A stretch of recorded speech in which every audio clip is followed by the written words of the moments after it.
বোনদেরকে বলবো, পর্দারে মা বোনদেরকে বলবো, দুনিয়া সম্পর্কে চিন্তা করো, ফিকির করো, মুরাকাবা করো, তারপর দুনিয়া থেকে বিদায় নিয়ে কবরে যাও।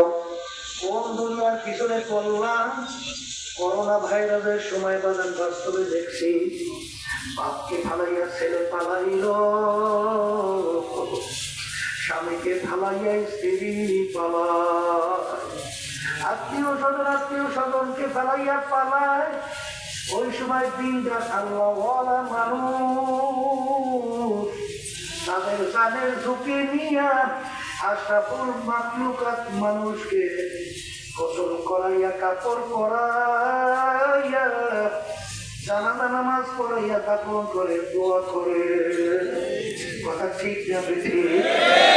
আগাম বরিশালের এক ঘটনা, এক দায়িত্বশীল আমাকে বলতেছিল, হুজুর একজন মোবাইল করলো, ভাই আস্তে আস্তে দূরের শব্দ বাড়াইছি, সেটা বই বেশি আমরা করে এত বাড়াইছি,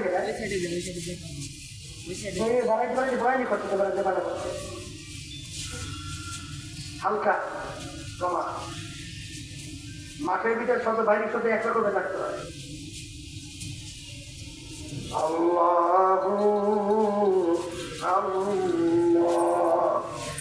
আর আমার আব্বা তো করোনা ভাইরাসে মারা গেছে, আপনারা সেটা দাফন কাফন করিয়া যান।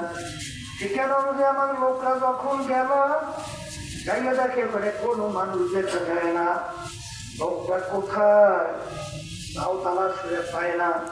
দেখে একটা রুমের ভিতরে তালা মারা, আমাদের লোকজন চাবি নেই, তারাকে ভাঙলো, আইয়া দেখে রুমের ভিতরে চুলকিয়া লোকটা এখনো মারা যায় না। আমাদের লোকজন তাড়াতাড়ি কইরা তাকে কাজের ভিতরে নিয়ে যখন অক্সিজেন লাগাইয়া ফেললো, একটু ভালো হওয়ার পরে বলে, ভাই আপনারা কারা? কথার কথা যাদের জন্য এবং শেষ করলাম। আরে অনেক সময় রাত্রকে রাত্র বলি নাই, ঘুমকে ঘুম বলি নাই, আরামকে আরাম বলি নাই। এই রাত্র খাইতে এত সুন্দর বাড়ি করলাম, এত টাকা জমিন সম্পদ করলাম তাদের জন্য। ও আজকে ওই বিপদের সময় তারা আমাকে সবে পালাইয়া তার পথে চলে গেল। আর এই বিপদের সময় আপনারা আছেন, আপনারা কারা? পরবর্তীতে লোকটা মারা গেছিল, সে বলে, ভাই কলম কাগজ নিয়ে আসেন, আমার সমস্ত সম্পদ আপনাদেরকে লিখে দেব। এই হলো দুনিয়া। এ দুনিয়াদার পাগল আমার বাবারা, এ সম্মানিত আমার বাবারা, শিক্ষিত আমার বাবারা, এ পর্দার আড়ালের মা বোনেরা, কয়েক বছর আগে দেখছো বাংলাদেশের ভিতরে বড় ব্যাংকার ধনী মারা যাওয়ার পরে তাকে গাড়ি গ্যারেজের ভিতরে লাশ ফালাইয়া রাখলো। ওদিকে দুই ছেলে মাছের বোতল করে কাপড় পরাইয়া, দাপন কাপড়ের কথা বাদ দিয়া ওরা দুইজনে মারামারি কাটাকাটি করে কার থেকে বেশি বেশি মানুষ সম্পদ নেবে। ওদিকে বাপের লাশের খবর নাই, এলাকার লোকজন এসে চাঁদা ধরিয়া তারপর তাকে দাপন কাপড়ের ব্যবস্থা করলো। কার জন্য সম্পদ রাইখা গেল, কাদের জন্য রাইখা গেল, কাদের জন্য রাইখা যায়। এ কবরের যাত্রীরা, এই সন্তান যদি দিনদার আল্লাহওয়ালা নামাজি না হয়, তোমার আমার কবরের পাশে যাইয়া তুমি চোখের পানি ছাড়িয়া দুই হাত মালিকের দরবারে উঠাইয়া করু সূর্যে মালিকের দরবারে বলবে, রব্বির হামহুমা কামা রাব্বায়ানি সগীরা। তাও বুঝি তোমার কপালে চলছে না।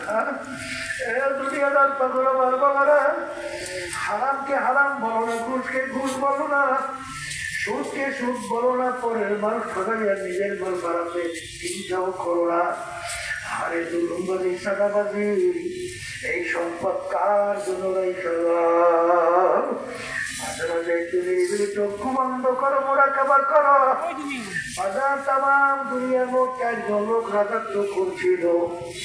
ভিতরে দুইজন মুসলমান, দুইজন অন্য জাতি, দুইজন মুসলমানের ভিতরে একজন বাদশাহ, সেকান্দার বাদশাহ, ইস্কান্দার বাদশাহ তাম দুনিয়ার বাদশাহী করলো। এই ইন্তেকালের আগে ওসিয়াত করলাম, আমার মৌতের পরে আমাকে গোসল করাইয়া, কাপড় পরাইয়া, খাটের ভেতরে উঠাইয়া দুইজন একটু বাহিরে রেখা শহর পাশে ঘুরাইয়া তারপর আমাকে দাফন করিল। তিনি দুনিয়া থেকে বিদায় হওয়ার পরে তখন হাত বাহির হইতে শহর ঘুরে